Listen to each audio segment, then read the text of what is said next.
Hello everyone, this is Crota giving you an update on the upcoming patch of SotIS and the introduction of a new hero, Jim Raynor. Yeah, so Raynor will be storming the Imperial Sanctum in just a couple of weeks, but I wanted to give you guys a couple quick overlooks.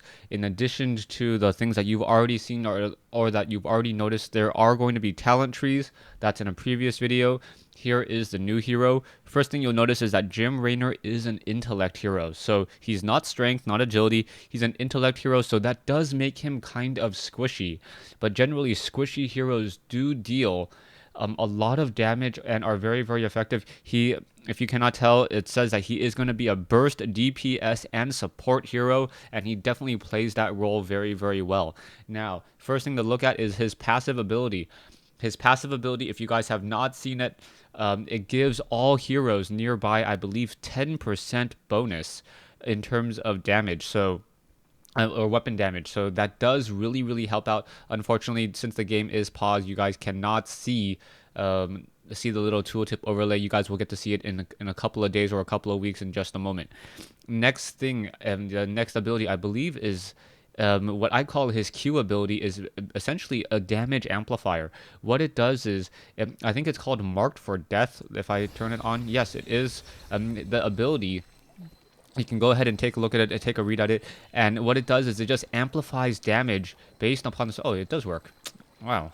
All right, it amplifies damage on the target, and it also reveals the target. So it is very, very good as a support hero. Oftentimes, this ability reveals the hero, so that Drake or Boros can use a bola or a pluck in order to pick up in a unit. Also, there is a very, very high damage amplification, meaning that that hero dies much, much more quickly by taking bonus damage. Now, finally, or secondly, there is another ability that does not cost any energy at all. It basically calls in Raynor's Raiders. What it does is, every time the rune creeps or the creeps spawn in your base, an additional marine is dropped as well. That marine scales with the creep, so that it does deal more and more damage over time, and also it really helps. It really helps Raynor push other lanes. If you guys watch a couple of the games, those additional marines, that additional DPS really helps out in the early portion. Where if you want to try to capture those early towers, that ability, the W ability, really works out. Really helps push those other lanes, and essentially it also helps Raynor support the other lanes as well, even though he is not in that lane. In addition, those marines do not give experience, and they do not give any minerals when killed. So that allows you to really use those marines without any fear of trying to feed your opponent. So that way it really helps out. It's just pure DPS. It's another thing for your opponent to try to kill, and it's something that you do not have to worry about denying. Finally, his silencing shot is a very, very powerful ability that I believe takes about 1 second to cast, similar to Raincore's shot, except for this is a line of sight shot where anything that is damaged within that line of sight, it's a projectile, it passes through everything and hits everything as well, dealing a significant amount of damage. I know the base damage may not look like much, 60, 120, 180, 240, but it scales with intellect, and it also works with the Q ability as well, the damage amplification, meaning that this 240 damage can really jump into the 300 damage really easily. And then plus the additional intellect, and Raynor normally has somewhere in the realm of 1,000 intellect, can easily hit 400 to 500. So that is a lot of AoE damage. You got to remember, this is a line of sight AoE shot.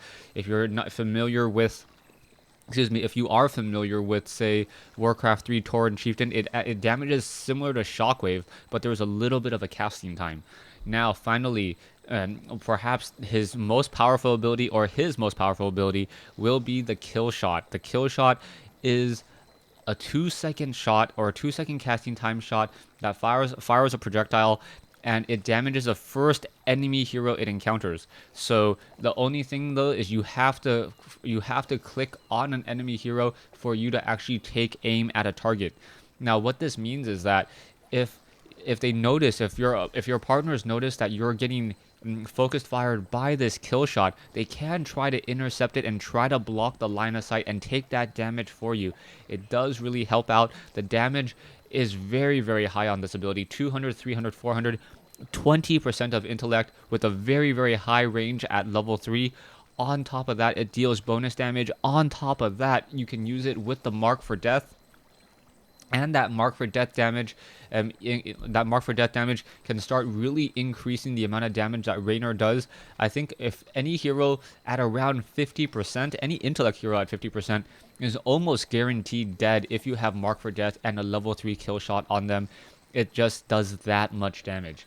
Thanks for watching. Thanks for listening. I am going to be showcasing a 5v5 matchup from the in-houses in just a moment where Raynor was used, so you guys can get to see him in action. Thanks for watching. Thanks for listening.